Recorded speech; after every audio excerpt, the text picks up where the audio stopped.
Hello everyone, আমি Megha from crafty cloud চলে এসেছি আজ আবার একটা নতুন ভিডিও নিয়ে। আমার লাস্ট আপলোড করা ভিডিওটিতে আমি দেখিয়েছিলাম যে শীতকালে অনেকেই ছাদ বাগান করেন, তো শুধু গাছের পরিচর্যার পাশাপাশি আমরা যদি টবগুলিকেও একটু শৌখিনভাবে সাজিয়ে নিই, সেগুলি আমাদের ছাদ বাগানের শোভা কত বাড়িয়ে দেয়।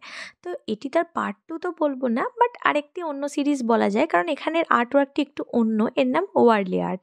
তো আপনারা দেখুন ভিডিওটি কেমন লাগলো, শেষ পর্যন্ত দেখে আমাকে অবশ্যই জানান। প্রথমে একটি মাটির টব নিয়ে আমি সাদা বেসকোট অ্যাপ্লাই করে নিয়েছি। কেন অ্যাপ্লাই করেছি? কারণ আমি সানি ব্রাইট ইয়েলো কালারটা অ্যাপ্লাই করব। তো হলুদ রং অবশ্যই সাদার উপরে বেশি ফোটে রাদার দ্যান টেরাকোটা। তাই সম্ভব হলে সবাই একটু সাদা যে কোনো জেসো হোক, অ্যাক্রাইলিক রং হোক, একটুখানি কোট করে নিন। কোট করে নিয়ে আমি কিন্তু এই যে টেরাকোটা কালারটা দেখছেন, ওটা কিন্তু মাটির কালার না, আমি কিন্তু ওটাকে রং করেছি অ্যাক্রাইলিক কালার মিক্স করে। এরপর আমি এতে ওয়ার্লি আর্ট বেসিক্যালি কিছু মূর্তি বেস বা মোটিভ বেস আঁকা হয়। বিভিন্ন রকম আদিবাসী সম্প্রদায় একসাথে কোনো অনুষ্ঠানে সামিল হয়ে কিছু মহিলা দল নাচছেন এবং কিছু পুরুষ মানুষ মাদল জাতীয় কিছু বাদ্যযন্ত্র বাজাচ্ছেন, এরকম জাতীয় কিছুই আমরা ওয়ার্লি আর্টে দেখি। তো এখানেও আমি সেটিই আঁকার চেষ্টা করেছি। বেসিক একটা টিউটোরিয়াল দেওয়ার জন্য আমি এই আঁকার পার্টটি একটু ইলংগেটেড রেখেছি। কিছু না, দেখুন বড় যখন আমরা মোটিভগুলো আঁকবো, আমি প্রথমটা কিন্তু একটু ভুল এঁকেছিলাম, দ্বিতীয় থেকে আবার ঠিক করেছি। প্রথমে মাদলটা এঁকে নিতে হবে, এঁকে নিয়ে দুদিকে দুটো ত্রিভুজ এঁকে এবার হাত পা আঁকা। আর ছোট্ট ছোট্ট যে মহিলাগুলি নাচছেন, এটা তো একেবারেই ক্রস লাইন করে একটা দুটো ত্রিভুজকে আমরা সিমেট্রিক্যালভাবে এঁকে খালি হাতগুলোকে জয়েন করে নিয়ে একটি মান্ডালার ডটের সাহায্যে মাথাগুলিতে একটি করে ডট ডট দিয়ে নেওয়া। তো আপনারা যাতে খুব সহজে এটা বাড়িতে ট্রাই করতে পারেন, আমি একদম যতটা স্লো ভার্সনের টিউটোরিয়াল রাখা যায় আমি দেওয়ার চেষ্টা করেছি।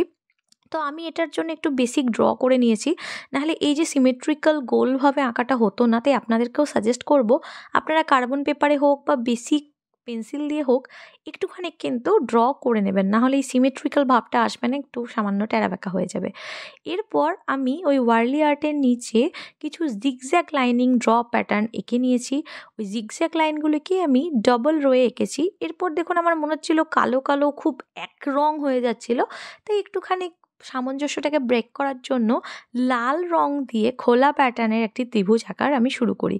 এগুলি সবই ফ্রি হ্যান্ড আর্ট, এগুলি মানে ওয়ার্লি আর্টের মধ্যে পড়ে ঠিকই, কিন্তু ওই মোটিভগুলি ছাড়া নিচেরগুলিও যে ওয়ার্লি আর্টের অন্তর্গত এটা আমি বলতে পারি না, এটা সম্পূর্ণ আমি আমার মন থেকে করেছি। এরপর বিভিন্ন আমি ডট দিয়েছি, কারণ যে কোনো আঁকাতে আমরা জানি কি আলপনার ক্ষেত্রে বা কোনো জমাটি কাজের ক্ষেত্রে যত বেশি ডট থাকবে তত ভিডিও বলছি সরি, তত আঁকাটি দেখতে ভালো লাগে। ক্ষমা করবেন, আমি হঠাৎ করে এভাবে অন্যমনস্ক হয়ে পড়ে ভিডিও বলে ফেলেছি। তো মাঝে যদিও আমি যে স্কোয়ার প্যাটার্নটা করেছি, আমার হাতটা ঢেকে গেছে, দেখা যাচ্ছে না, কারণ খুব সূক্ষ্ম কাজের জন্য মোবাইলে বেশি ফোকাস করতে গেলে আঁকাটি ভালোভাবে হয় না, তাই একটুখানি আপনাদেরকে কম্প্রোমাইজ করতেই হয়েছে। ওই মাঝখানে যে স্কোয়ার প্যাটার্নটি আছে তার ডিটেল ভিডিও আর সেভাবে ক্যাপচার হয়নি। আমি দেখুন বারবার একটু একটু করে কাজ করে নিচ্ছি, আর আপনাদের সাথে একটু একটু করে শেয়ারও করে নিচ্ছি কীভাবে লুকটা লাগছে। মাস্কিং টেপগুলো আমি কেন দিয়েছিলাম? কারণ মাঝখানে এই যে পুরোটাই একটা ইয়েলো, এটাকে কাটার জন্য আমি দুটি ব্রাইট রং অ্যাপ্লাই করব ভেবেই রেখেছিলাম। এই জন্যেই মাস্কিং টেপটা দিয়ে রাখা, যাতে ইয়েলোটা পুরোপুরি ছড়িয়ে ছিটিয়ে না যায়, আমার রঙের সুবিধা হয়। তো নিচে যে প্রান্তে ফাঁকা ছিল সেখানে আমি একদম ডার্ক প্রুশিয়ান ব্লু রং অ্যাপ্লাই করে নিয়েছি, আর উপরের ফাঁকা জায়গাটিতে পাতি একদম ব্ল্যাক যে কালার হয় সেটি অ্যাপ্লাই করে নিয়েছি। আমার তো এই কম্বিনেশনটা আমার জন্য ওয়ার্ক করেছে, আপনারা চাইলে আপনাদের ইচ্ছা মতো ভ্যারিয়েশনও এতে আনতে পারেন।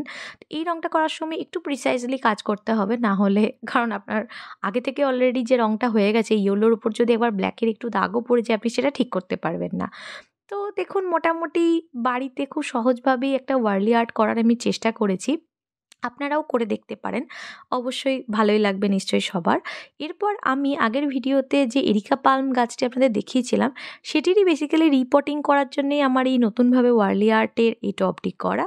তো আমি রিপোর্টিং করে নিয়েছি, আমার ছাদ বাগান একটু একটু করে সেজে উঠছে। আপনারাও সাজান, জানাবেন যে ভিডিওটি আপনাদেরকে কেমন লাগলো, আপনারা বাড়িতে এটি ট্রাই করতে চাইবেন কি না। আর কাজ করার সময় তার ছোট্ট ছোট্ট আমি কিছু ছবি তুলে রেখেছিলাম, সেগুলোও পরপর এখানে অ্যাটাচ করে দিলাম। আপনাদের যদি ভিডিওটি ভালো লাগে তাহলে অবশ্যই লাইক করুন এবং অনেক অনেক কমেন্ট করুন। ধন্যবাদ সবাইকে। ভালো লাগলে চ্যানেলটিকে সাবস্ক্রাইব করে দেবেন।